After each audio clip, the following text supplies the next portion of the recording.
Good morning, dear students. Today we will discuss electric field intensity. We will derive an expression for electric field intensity due to a wire or a rod of finite length. So suppose we have a wire.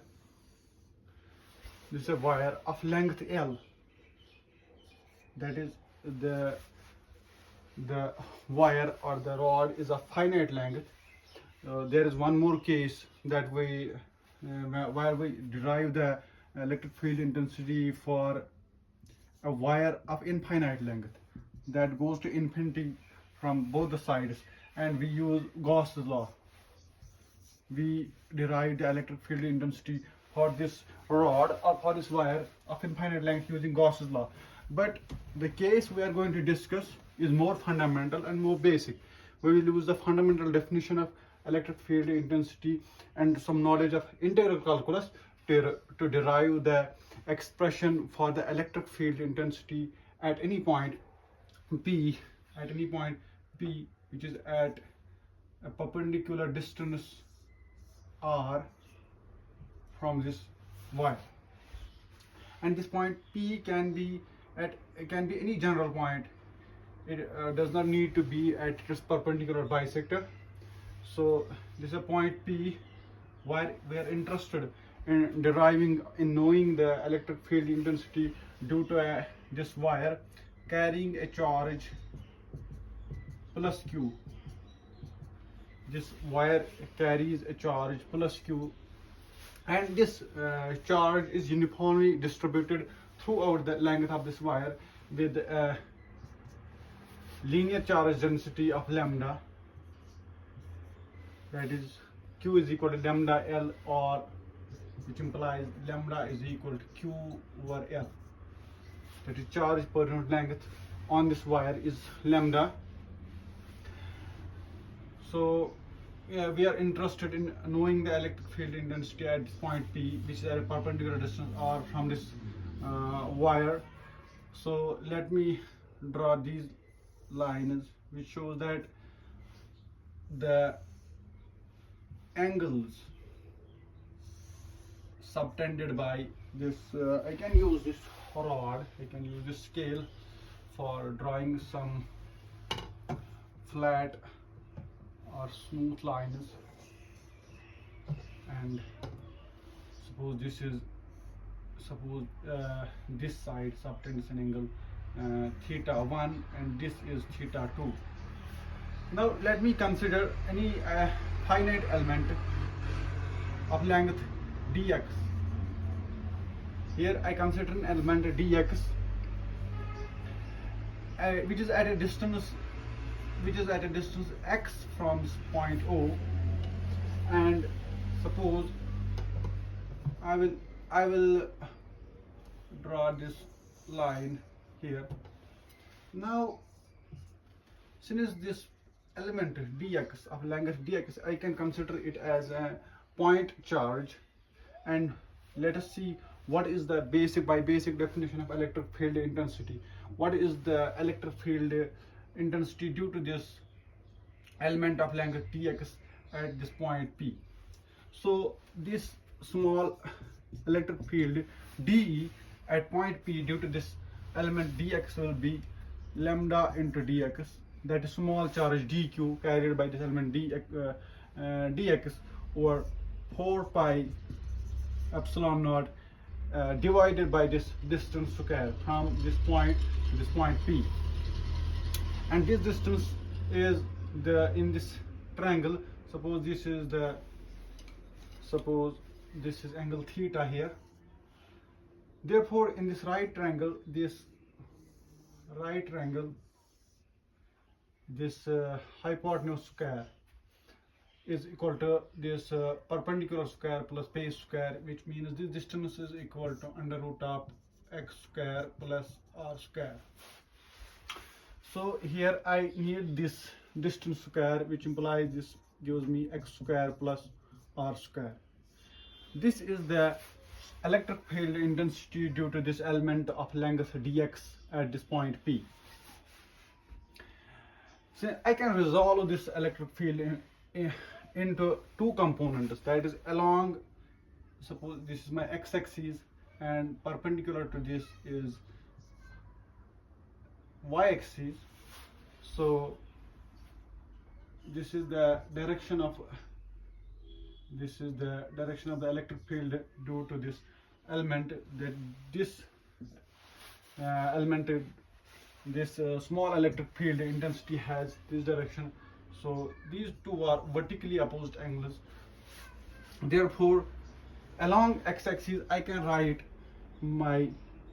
the electric field as Dex equal to De cos theta by resolving it into along x-axis, and along y-axis the electric field intensity is De sine of theta. So this will be along the x-axis and this will be along the y-axis, where De is given by this expression lambda into dx over 4 pi epsilon naught x square plus r square. Similarly into cos of theta, similarly this is lambda dx over 4 pi epsilon naught x square plus r square into sine of theta. This is the x component and this is the y component of the small electric field De due to this element dx. Now I can change my x in terms of theta, so that the lengths can be measured in terms of the angle subtended by this point with respect to this reference line, perpendicular distance. So I can make the substitution here in this triangle. I can write x over r, that is perpendicular or base, is equal to tan of theta, which means x equal to r tan theta. So I can make a substitution here. In place of x I can write r tan theta, and which also means I can, if I differentiate this with respect to theta, I will get dx equal to r sec square theta d theta. When we make these substitutions, this and this in these expressions, I can write dex equal to lambda into dx, that is r sec square theta d theta, or this also multiplied by the cos theta, and here I have 4 pi epsilon naught. In place of x square I can write r square sec square theta, which gives me r square sec square theta plus r square. So I can write, sorry, in place of x I have to write r tan theta. This is r square tan square theta plus r square. I can take this r square common, and 1 plus tan square theta is sec square theta, which implies dex equal to lambda. One of the r gets cancelled also, so I am left with cos theta d theta over 4 pi epsilon naught. 1 plus tan square theta gets cancelled and I am only left with r.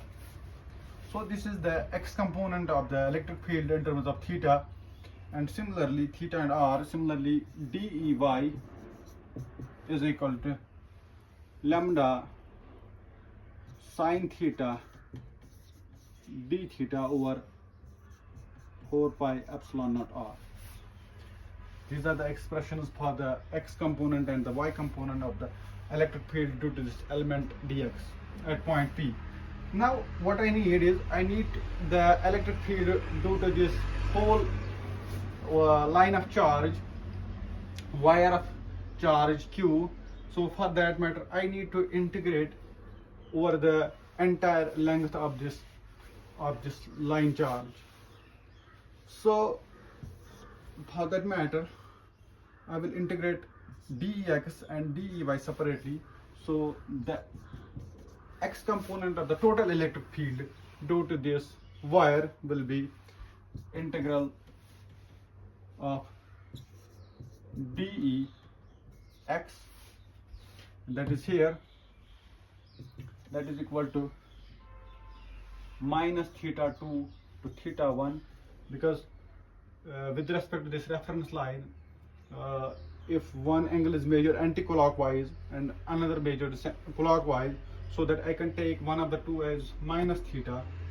So I have taken this minus theta 2 and this one is theta 1, and here I have lambda over 4 pi epsilon naught r into cos of theta d theta, which gives me Ex equal to, if I take it out, this has no theta dependency, so I can take this out, and I have integral of cos theta d theta from minus theta 2 to theta 1. When I solve this,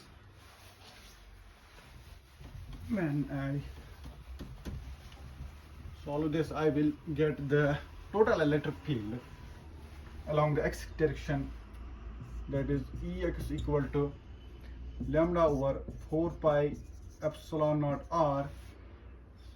Integral of cos theta is sine theta, so it is sine theta minus theta 2 to theta 1.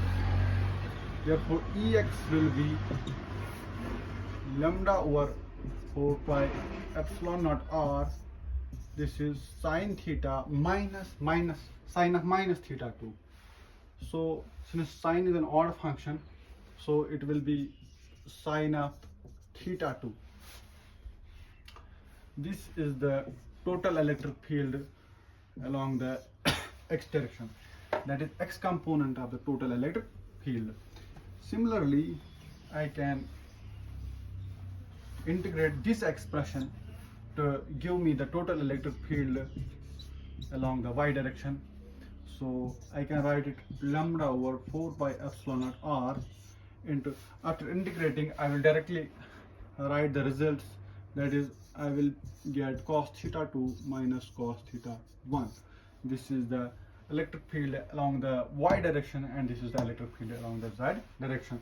So the total electric field due to this wire will be E net, or in terms of the vector E, that is Ex I along the x-axis plus Ey where Ex and Ey are these values.